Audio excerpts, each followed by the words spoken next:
और welcome to our YouTube channel study with Sandeep sir. इस video में हम दीनदयाल उपाध्याय गोरखपुर विश्वविद्यालय के बीए सेकेंड सेमेस्टर के शिक्षा शास्त्र के फर्स्ट पेपर, जिसका सब्जेक्ट कोड EDU 104 है, के सन 2022 में पूछे गए प्रश्न पत्र के आंसर की को लेकर आए हैं। तो इस वीडियो को आप शुरू से लेकर अंत तक देखिएगा, क्योंकि इस वीडियो को देखने के बाद आपको इस बात की जानकारी हो जाएगी कि आपकी जो आगामी परीक्षा होने वाली है सेकेंड सेमेस्टर की, उसमें शिक्षा शास्त्र के फर्स्ट पेपर में किस प्रकार के प्रश्न पूछे जाएंगे। तो आइए हम लोग सन 2022 के बीए सेकेंड सेमेस्टर एजुकेशन के फर्स्ट पेपर, जिसका सब्जेक्ट कोड EDU 104 है, के प्रश्न पत्र को देखते हैं कि उसमें कितने प्रश्न कुल पूछे गए थे, कौन कौन से प्रश्न आए थे और उनके क्या सही उत्तर हैं।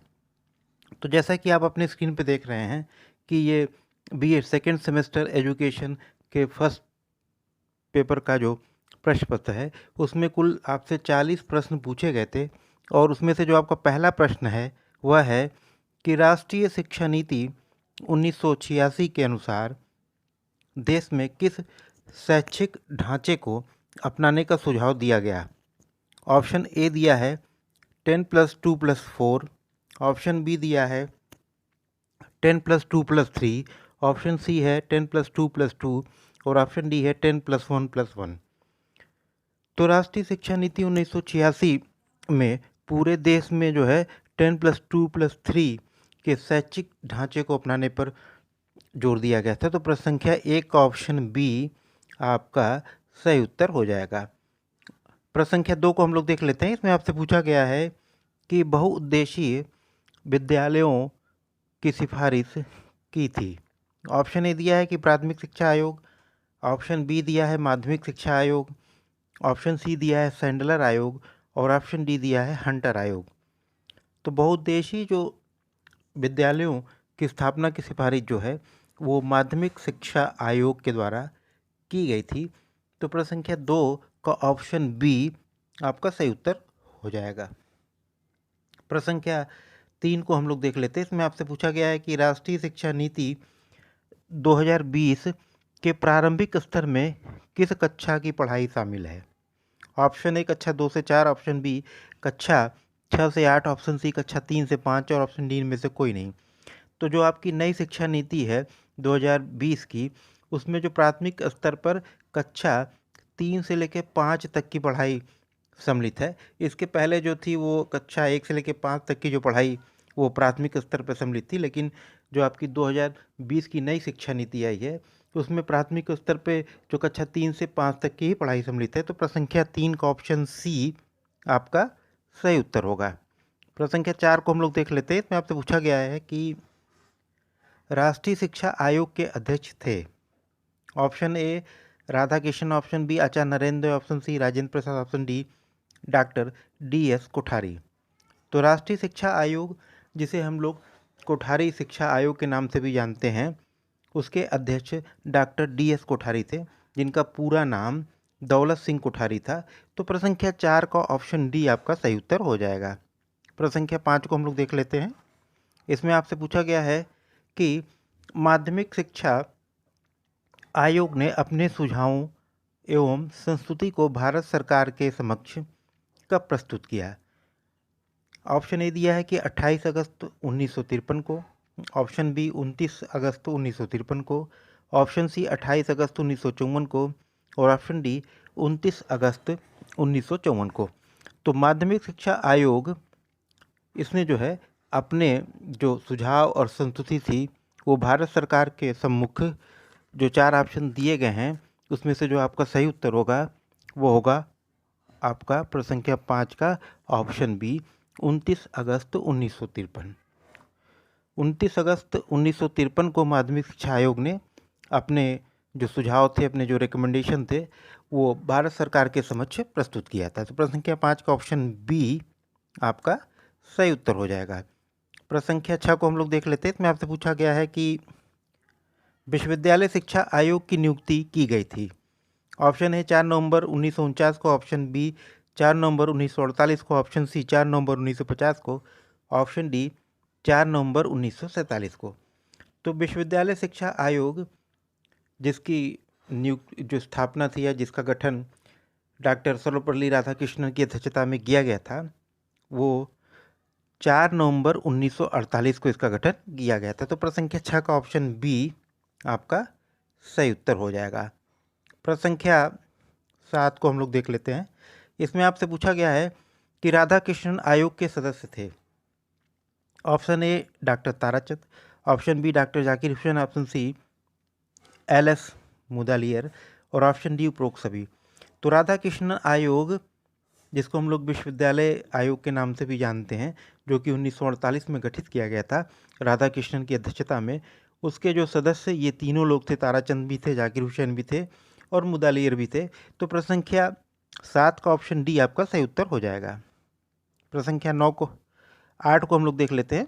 इसमें आपसे पूछा गया कि ग्रामीण विश्वविद्यालय की स्थापना का सुझाव किस आयोग ने दिया था। ऑप्शन ए राधाकृष्णन आयोग, ऑप्शन बी कलकत्ता विश्वविद्यालय आयोग, ऑप्शन सी माध्यमिक शिक्षा आयोग, ऑप्शन डी इनमें से कोई नहीं।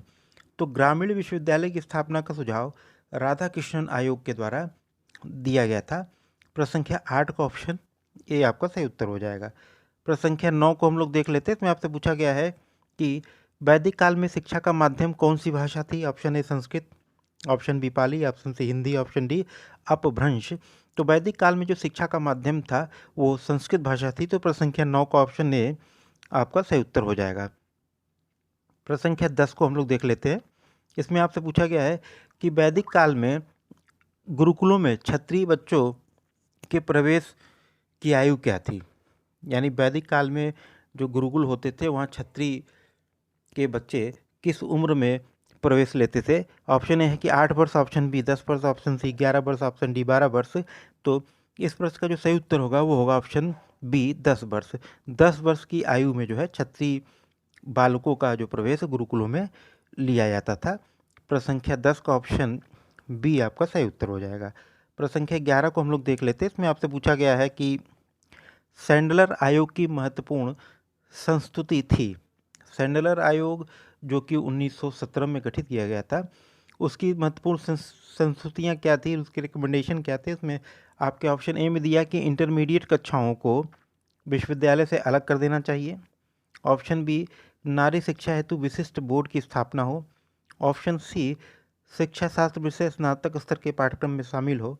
और ऑप्शन डी उपरोक्त सभी। तो इस प्रश्न का जो सही उत्तर होगा वो होगा ऑप्शन डी उपरोक्त सभी। ये तीनों जो है बातें सैंडलर आयोग की संस्तुतियों में शामिल थी। तो प्रश्न संख्या 11 का ऑप्शन डी आपका सही उत्तर हो जाएगा। प्रश्न संख्या 12 को हम लोग देख लेते हैं। इसमें आपसे पूछा गया है कि किसने कहा कि मैं चाहता हूं कि संपूर्ण भारत में शिक्षा का उजाला फैल जाए और यह उजाला ऐसा हो कि व्यक्ति अपने संपूर्ण जीवन की बारीकियां इससे सीख ले। Option A Macaulay, option B George पंचम, option C Gokhale, option D Gandhi ji. तो ये कथन जो है वो गांधी जी का है। तो प्रश्न संख्या 12 का ऑप्शन डी आपका सही उत्तर हो जाएगा। प्रश्न संख्या 13 को हम लोग देख लेते हैं। इसमें आपसे पूछा गया है कि सैंडलर आयोग की रिपोर्ट प्रकाशित की गई थी। ऑप्शन ए 12 भागों में, ऑप्शन बी 13 भागों में, ऑप्शन सी 14 भागों में, ऑप्शन डी 15 भागों में। तो सैंडलर आयोग जो 1970 में गठित था उसकी रिपोर्ट 13 भागों में जो है प्रकाशित की गई थी। प्रश्न संख्या 13 का ऑप्शन बी आपका सही उत्तर हो जाएगा। प्रश्न संख्या 14 को हम लोग देख लेते हैं। इसमें आपसे पूछा गया है कि छनाई ऑब्लिक निस्यंदन का सिद्धांत, फिल्ट्रेशन प्रिंसिपल, इसको हम लोग जानते हैं अंग्रेजी में, यह सिद्धांत लागू किया गया था। ऑप्शन ए जन शिक्षा हेतु, ऑप्शन बी उच्च वर्ग की शिक्षा हेतु, ऑप्शन सी यूरोपियों की शिक्षा हेतु, ऑप्शन डी भारतीयों के उच्च वर्ग हेतु। तो जो फिल्ट्रेशन प्रिंसिपल है या जिसको छनाई या निस्यंदन का सिद्धांत के नाम से जानते हैं, इसमें जो है उच्च वर्ग की शिक्षा की व्यवस्था की गई थी। उनका अंग्रेजों का जो वो ब्रिटिश काल में उनका मानना था कि जो शिक्षा है ऊपर के वर्ग से छन कर नीचे की ओर जाएगी। तो प्रश्न संख्या 14 का ऑप्शन बी आपका सही उत्तर हो जाएगा। प्रश्न संख्या 15 को हम लोग देख लेते हैं। इसमें आपसे पूछा गया है कि भारत में अंग्रेजी शिक्षा का मैग्ना कार्टा कहलाता है। ऑप्शन ए मैकाले का विवरण पत्र, ऑप्शन बी हंटर आयोग का पत्र, ऑप्शन सी वुड का घोषणा पत्र, ऑप्शन डी इनमें से कोई नहीं। तो इस प्रश्न में जो 4 ऑप्शन दिए गए उसमें से आपका सही उत्तर होगा वुड का घोषणा पत्र। जो वुड मैनिफेस्टो था उसको हम लोग भारतीय शिक्षा का मैग्ना कार्टा के नाम से जानते हैं। तो प्रश्न संख्या 15 का ऑप्शन सी आपका सही उत्तर हो जाएगा। प्रश्न संख्या 16 को हम लोग देख लेते हैं। इसमें आपसे पूछा गया है कि वुड का घोषणा पत्र किस वर्ष भेजा गया था। ऑप्शन है 1852, option B 1854, option C 1853, option D 1851। तो वुड का घोषणा पत्र जो है 1854 में आया था। तो प्रश्न संख्या 16 का ऑप्शन बी आपका सही उत्तर हो जाएगा।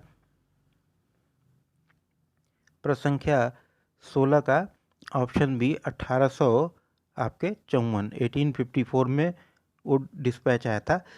प्रश्न संख्या 17 को हम लोग देख लेते हैं। इसमें आपसे पूछा गया है कि राष्ट्रीय शिक्षा नीति 1986 के अंतर्गत प्राथमिक शिक्षा को अनिवार्य तथा निःशुल्क बनाने के लिए कौन सी योजना निर्मित की गई थी।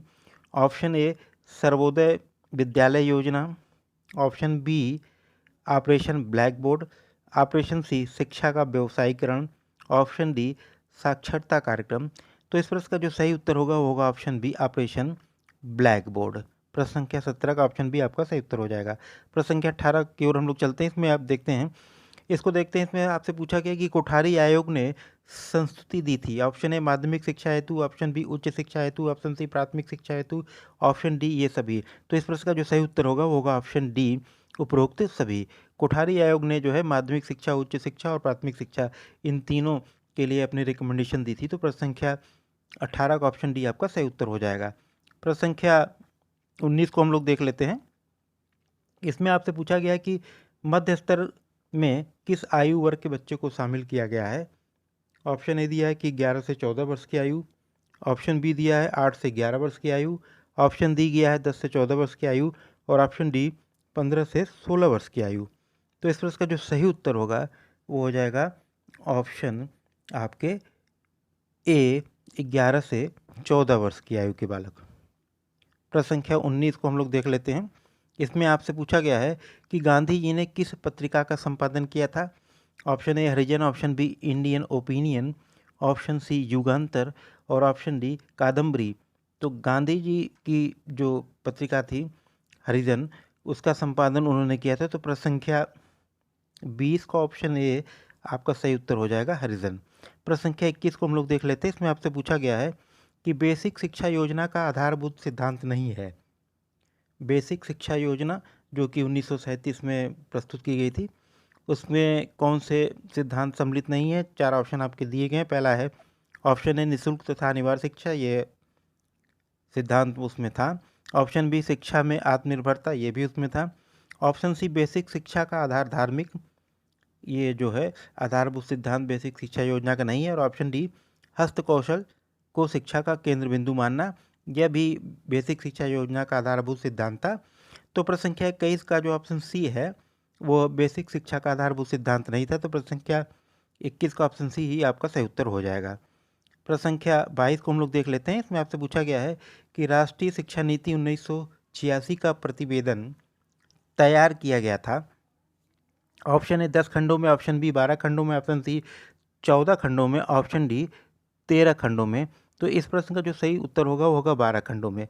राष्ट्रीय शिक्षा नीति 1986 का जो प्रतिवेदन था वो 12 खंडों में तैयार किया गया था। तो प्रश्न संख्या 22 का ऑप्शन बी आपका जो है वो सही उत्तर हो जाएगा।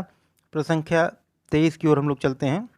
इसमें आपसे पूछा गया है कि राष्ट्रीय शिक्षा नीति 2020 में विद्यालय शिक्षा की संरचना है। Option A 5+4+3+3, option B 5+3+3+4, option C 5+4+3+4 और ऑप्शन डी इनमें से कोई नहीं। तो जो नई शिक्षा नीति 2020 में आई है उसमें विद्यालयी शिक्षा की जो संरचना है वो 5+3+3+4 है, यानी प्रश्न संख्या 23 का ऑप्शन बी आपका सही उत्तर हो जाए। प्रश्न संख्या 24 की ओर हम लोग चलते हैं। इसमें आपसे पूछा गया है कि कलकत्ता आयोग ने अपनी विस्तृत रिपोर्ट सरकार के सामने प्रस्तुत किया था। ऑप्शन ए मार्च 1917 में, ऑप्शन बी मार्च 1918 में, ऑप्शन सी मार्च 1919 में और ऑप्शन डी इनमें से कोई नहीं। तो इस प्रश्न का जो सही उत्तर होगा वो होगा ऑप्शन सी मार्च 1919 में। कलकत्ता आयोग जो 1917 में गठित किया गया था उसने अपनी रिपोर्ट मार्च 1919 में सरकार के सामने प्रस्तुत की थी। प्रश्न संख्या 25 को हम लोग देख लेते हैं। इसमें आपसे पूछा गया कि वैदिक काल में शिक्षा का मुख्य उद्देश्य क्या था। ऑप्शन ए धर्म का पालन करना ऑप्शन बी, आध्यात्मिक विकास करना ऑप्शन सी, मोक्ष की प्राप्ति करना ऑप्शन डी, उपरोक्त सभी। तो वैदिक काल में शिक्षा का जो मुख्य उद्देश्य था ये तीनों उसमें सम्मिलित था कि धर्म का पालन करना भी, आध्यात्मिक विकास भी करना और मोक्ष की प्राप्ति करना। तो प्रश्न संख्या 25 का ऑप्शन डी आपका सही उत्तर हो जाएगा।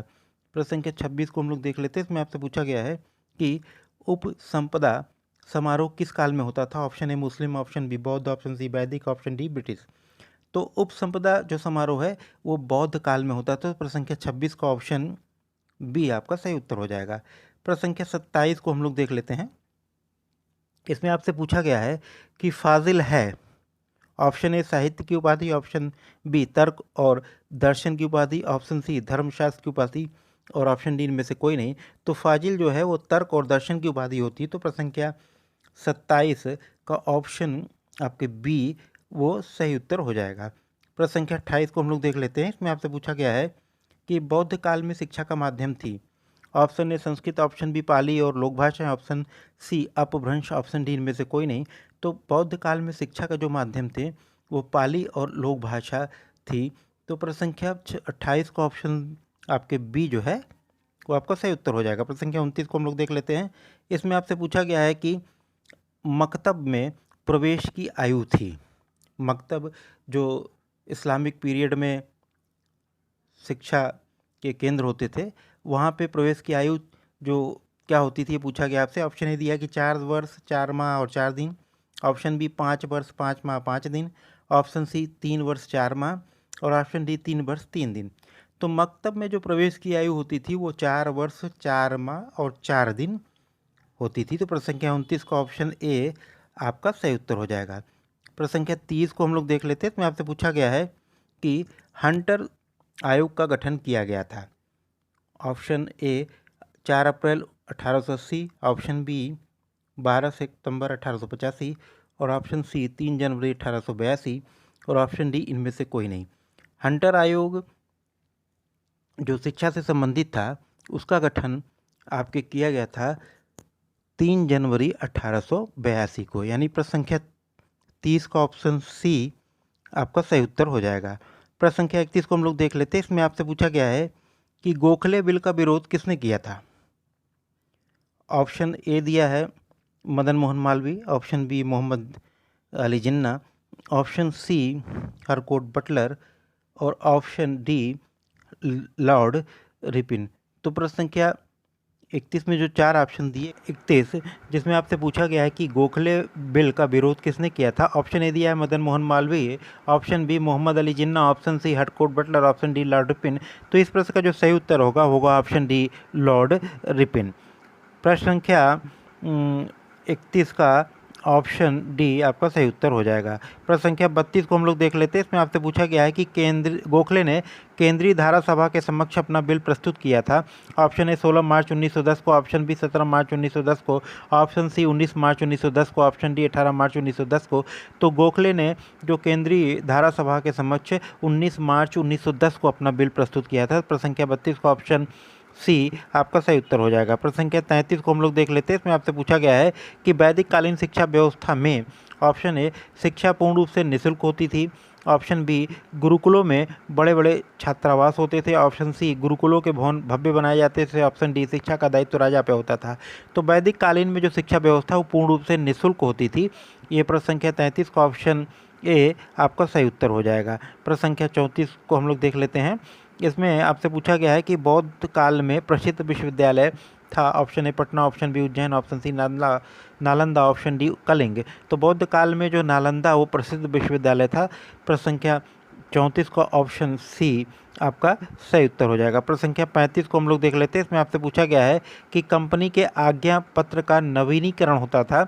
ऑप्शन ए 20 वर्ष के पश्चात, ऑप्शन बी 10 वर्ष के पश्चात, ऑप्शन सी 15 वर्ष के पश्चात, ऑप्शन डी इनमें से कोई नहीं। तो कंपनी के आज्ञा पत्र का नवीनीकरण 20 वर्ष के पश्चात होता था। प्रश्न संख्या 35 का ऑप्शन ए आपका सही उत्तर हो जाएगा। प्रश्न संख्या 36 को हम लोग देख लेते हैं। इसमें आपसे पूछा गया है कि बिस्मिल्लाह है। ऑप्शन ए एक शिक्षा प्रणाली, ऑप्शन बी शिक्षा प्रारंभ करने की रस्म, ऑप्शन सी ईश्वर का नाम, ऑप्शन डी इनमें से कोई नहीं। तो बिस्मिल्लाह जो है वो इस्लामिक पीरियड में शिक्षा प्रारंभ करने की एक रस्म होती थी, वो है। तो प्रश्न संख्या 36 का ऑप्शन बी आपका सही उत्तर हो जाएगा। प्रश्न संख्या 37 को हम लोग देख लेते हैं। इसमें आपसे पूछा गया है कि मध्यकाल में उच्च शिक्षा के केंद्र थे? ऑप्शन ए मकतब, ऑप्शन बी मदरसा, ऑप्शन सी खानका, ऑप्शन डी दरगाह। तो मध्यकाल में जो है मदरसा उच्च शिक्षा का केंद्र होता था। तो प्रश्न संख्या 37 का ऑप्शन बी आपका सही उत्तर हो जाएगा। प्रश्न संख्या 38 को हम लोग देख लेते हैं।